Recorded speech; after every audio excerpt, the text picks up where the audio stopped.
Nous allons voir le filtre extraire qui permet de détourer facilement des objets de leur arrière-plan. Je vais ouvrir l'image d'exemple modèle.jpg et donc il faudra simplement détourer le modèle du fond. Donc on va commencer tout d'abord par recadrer un petit peu puisqu'on n'a pas besoin d'autant de matière. Je vais recadrer, valider mon recadrage et je vais aller chercher le filtre extraire ici. Alors le raccourci c'est Alt CTRL plus X ou bien si vous êtes sur Mac Alt Pomme plus X. Donc voilà la fenêtre extraire que je vais placer tout en haut pour qu'on puisse y voir un tout petit peu mieux. Je vais redimensionner, voilà.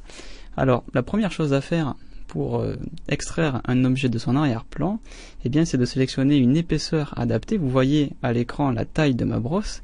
Alors sur des objets qui sortent très bien de leur arrière-plan, et donc par exemple ici sur l'épaule, vous pouvez prendre des brosses qui sont assez petites, mais pour les endroits un petit peu plus délicats, et en particulier les cheveux, et c'est à cet outil, c'est à cette utilisation que l'outil se destine, c'est-à-dire détourer des cheveux, ce qui est quand même assez difficile à la plume, vous l'imaginez. Alors là par contre vous allez prendre une brosse volontairement beaucoup plus grosse, alors peut-être pas 126, voilà, on va prendre, je peux entrer au clavier aussi directement les 45 pour voir, voilà.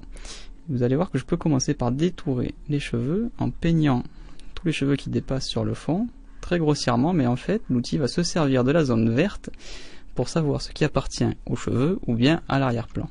Donc j'ai encore des petits cheveux qui dépassent en haut, et ensuite on va baisser évidemment la taille, on va se mettre sur 30 pour faire le reste. Alors essayez de bien mordre à la fois sur les cheveux et à la fois sur l'arrière-plan pour que l'outil puisse savoir ce qu'il faut détourer. Si vous ne mettez du vert que sur l'arrière-plan, en ne mordant que très peu sur les cheveux, eh bien vous aurez un petit effet de frange, un effet de découpage qui sera pas très heureux.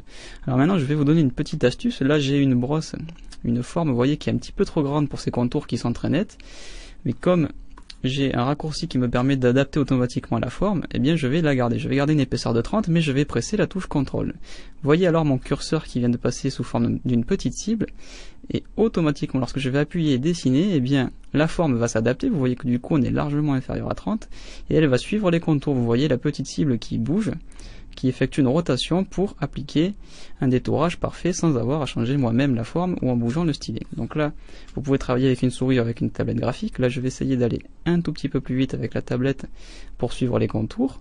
Avant de pouvoir extraire l'objet de votre fond, il faut faire tout le tour de l'image avant d'utiliser le pot de peinture. Alors, si vous pouvez essayer de le faire en même temps que moi, ce sera très bien. Sinon, je vais essayer d'aller vite pour que vous n'ayez pas trop à attendre. Voilà, je fais le contour de la veste.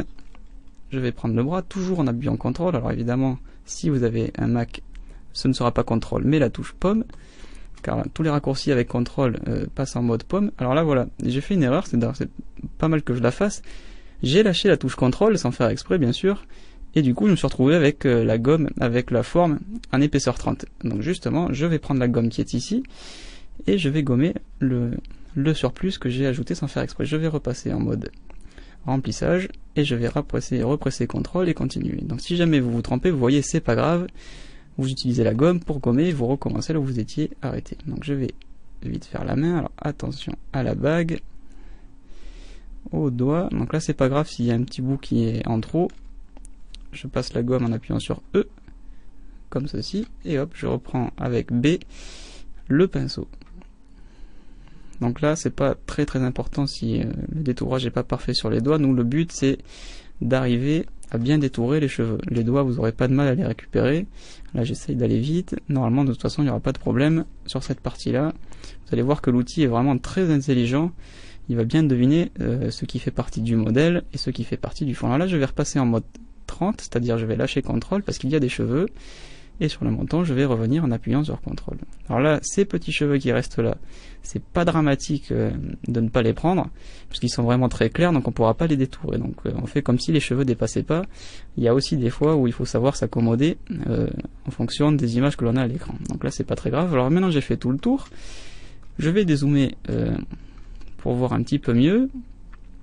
Et je vais utiliser le pot de peinture pour indiquer à l'outil extraire quel est l'objet que je veux garder. Donc moi je veux garder le mannequin et extraire le fond. Si maintenant je clique sur aperçu, Alors Photoshop va travailler pour savoir ce qui fait partie du fond et ce qui fait partie de l'avant-plan, et vous voyez que j'ai très facilement pu détourer le mannequin en enlevant le fond. Donc si maintenant vous souhaitez revenir pour modifier votre masque, je peux passer en aperçu original ici, et là je peux voir extraire, je peux voir ce qui se passe en zoomant si jamais je veux refaire le masque. Alors par exemple ici, je peux nettoyer les contours, c'est-à-dire revenir en arrière pour récupérer des objets qui seraient passés en transparence, qui auraient été détourés par erreur, et je peux ici avec cet outil carrément gommer pour rendre justement transparent, à l'inverse. Donc moi je suis content de ma retouche, je vais valider tel quel et je vais cliquer sur OK. Donc voilà l'extraction terminée, donc j'ai bien extrait le fond tout en ayant une grande facilité de détourage au niveau des cheveux. Je pourrais maintenant placer sans aucun problème un arrière-plan sur le modèle. J'ai juste une remarque à vous faire à propos de l'outil extraire. On ne peut pas faire des miracles avec l'outil extraire, dans le sens où si les cheveux sont vraiment trop clairs ou vraiment trop semblables à la couleur de fond, évidemment vous aurez du mal à les dissocier puisque les pixels vont se mélanger entre le fond et les cheveux. Donc il faut quand même un certain contraste entre les deux. L'outil extraire va vous permettre de gagner du temps, mais il ne va pas permettre des détourages qui sont carrément impossibles. Si vous avez des cheveux verts sur un fond vert, eh bien forcément vous ne pourrez pas les distinguer, ce sera déjà difficile avec un œil humain. Imaginez pour une machine ce qu'il en sera si vous lui demandez de le détourer automatiquement. Donc si jamais vous avez effectué une erreur, vous pouvez évidemment revenir en arrière. Par contre, malheureusement, si vous avez validé en cliquant sur OK et que vous voulez refaire votre détourage, eh bien vous serez obligé de passer par l'historique, car si vous rappelez la fonction extraire maintenant, eh bien vous allez effectuer une autre extraction en partant d'ici. Donc vous ne pourrez pas, vous voyez, je ne peux plus récupérer mon tracé qui était vert. Pour récupérer un tracé et avant de valider, eh bien il faut ici dans afficher le sélecteur et afficher le remplissage, réactiver l'affichage du remplissage pour modifier avec le pinceau et la gomme votre masque avant de cliquer sur OK. Une fois que vous avez cliqué sur OK, ce qui est mon cas maintenant, eh bien vous ne pouvez plus récupérer votre travail. Donc il faut être bien sûr avant de valider sur OK. Là, mon extraction était bien, donc il n'y a pas de problème. Je préfère vous le dire avant de terminer cette leçon.